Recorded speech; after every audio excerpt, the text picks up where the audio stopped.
اعوذ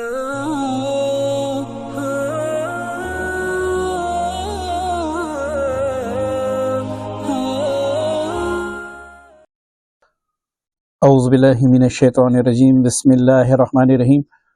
السلام علیکم ورحمۃ اللہ وبرکاتہ۔ روحانی وظائف آفیشیل کے پیارے ناظرین، آج جو عمل آپ کی خدمت میں پیش کر رہا ہوں یہ بہت زیادہ تعداد میں آپ نہیں پڑھیں گے، صرف صبح اور شام کو 11 بار یہ ایک صورت آپ پڑھیں گے، اور رزق اور دولت ایسے ملے گا جیسے بارش کے قطرے، بلکہ اس سے بھی زیادہ انشاءاللہ ملے گا۔ اب آپ نے ویڈیو سکپ کر کے نہیں دیکھنی، یہاں سے لے کر آخر تک اب آپ نے ویڈیو تفصیل سے دیکھنی ہے تاکہ آپ کو کچھ مل جائے۔ الحمدللہ جتنے بھی وظائف میں نے دیے ہیں، بہت زیادہ دوست مجھ سے رابطہ کرتے ہیں، مجھے بتاتے ہیں کہ ہم نے فلاں عمل کیا، اس میں کافی اثر رہا اور الحمدللہ ہمارے کام ہو گئے۔ تو اگر آپ بھی یہ چاہتے ہیں کہ آپ کا قرض ادا ہو جائے، آپ کو رزق بھی ملے، دولت بھی ملے، تو اس ویڈیو کو تفصیل سے دیکھیں۔ اب آپ جو عمل کریں گے، جو سورت پڑھیں گے، وہ ہے سورت القریش۔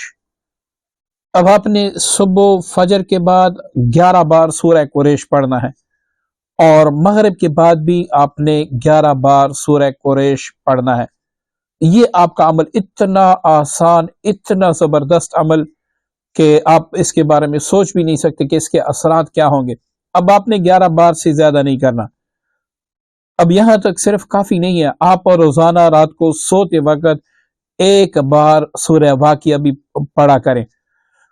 اب کسی بھائی نے یہ ویڈیو یہاں تک دیکھ کے اس کو سکپ کر دیا، چھوڑ دیا کہ بھئی عمل مجھے سمجھ آ گیا، تو عمل کو اچھی طریقے سے سمجھ لیں تاکہ جب آپ اس پر عمل کریں، یہ اللہ کا کلام ہے، آپ کو ضرور بالضرور مدعا حاصل ہو۔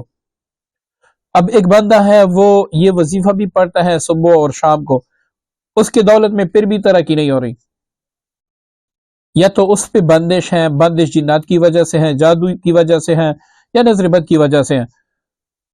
اب اگر آپ اس کو اسی طریقے سے پڑھیں گے جو طریقہ میں نے بتا دیا، تو انشاءاللہ اس سے تمام بندشیں بھی ٹوٹ جائے گی، کوئی بھی بندش آپ پہ نہیں رہ سکے گی۔ آئندہ کے لیے بندش سے آپ کی حفاظت بھی ہوگی، یہ بھی اس کی گارنٹی ہے انشاءاللہ۔ اب دوسری بات، اس کو آپ اچھی طریقے سے ذہن میں رکھیں۔ ایک بندہ ہے، وہ یہ وظیفہ بھی صبح و شام پابندی سے پڑھتا ہے، لیکن فاحش فلمیں بھی دیکھتا ہے، فاحش تصویریں بھی دیکھتا ہے، جھوٹ اس نے بالکل چھوڑا ہی نہیں، زنا کی طرف بھی وہ لپکتا ہے۔ تو اب آپ خود بتائیں کہ اس بندے کا اس وظیفے سے کیا تعلق ہوگا؟ اس وظیفے میں کیا ادھر آپ نے وظیفہ پڑھا میرے رزق میں برکت کر دے، اور ادھر آپ نے وہ گناہ کر دیے جس سے رزق کی بندش انسان پر لگ جاتی ہے۔ تو آپ نے جب بھی اس وظیفے کو پڑھنا ہے تو گناہوں سے توبہ کرنی ہے، فلمیں نہیں دیکھنے، ڈرامے نہیں دیکھنے، جھوٹ نہیں بولنا، بس یہ چند باتیں آپ خود میں پیدا کریں۔ اس کے بعد میں گارنٹی دیتا ہوں اللہ تعالیٰ کے فضل و کرم سے، آپ اس وظیفے کو پڑھیں گے، اتنا رزق آپ کو ملے گا، آپ کے وہم و گمان بھی نہیں ہوگا۔ امید کرتا ہوں آج کا عمل آپ کو پسند آیا ہوگا۔ صدقہ جاری کے لیے سے اس کو شیئر بھی ضرور کیجیے گا، اور ساتھ ہی آپ اچھے کمنٹ بھی کیجیے گا تاکہ ہماری حوصلہ افزائی ہو۔ دعا بھی یاد رکھیے گا۔ السلام علیکم ورحمۃ اللہ وبرکاتہ۔